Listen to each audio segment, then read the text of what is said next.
This is kind of some nerdy information, but did you know that our brains process images 60,000 times faster than text? Which, I mean, sounds really obvious and kind of makes sense because we'd all rather look at pretty pictures or watch videos rather than read an entire textbook, right?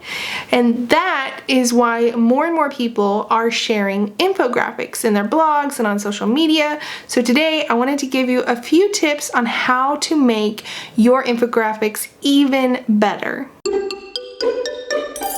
If you're new here, I'd love for you to subscribe. I post weekly videos helping business owners save time and look good online, and that's why I wanted to dive into some infographics today. So the first thing I would say is, if you're not already, sign up for Canva because they have infographic templates, and that makes it super easy to give you a starting point for your graphics. If you're using infographics for your blog, they do have a template specifically sized for that.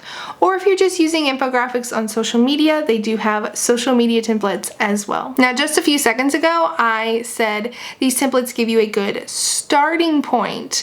And I said that specifically because they are a starting point. There's nothing wrong with the actual design of these templates themselves, but you need to change the fonts and the colors to fit your brand, because lots of people have access to these templates, so your template could look exactly like their template. Now, besides just changing the fonts and colors in these templates, the other thing you can do to really make these your own is add more icons or images. Canva has a whole library of these free or some premium icons and illustrations and images that you can use in your infographics.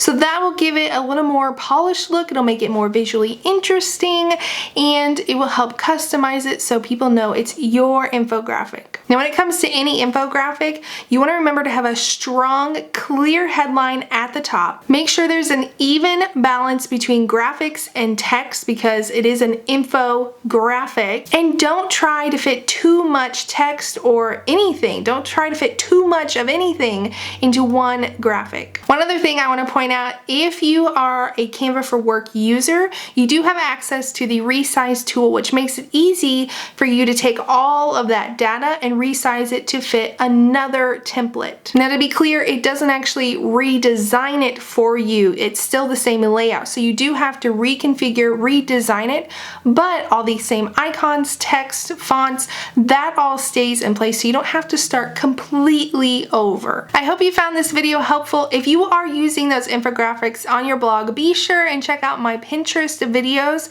to help you get more traffic to those blog posts and those infographics. If you enjoyed this video, be sure and give it a thumbs up, and I will see you next time.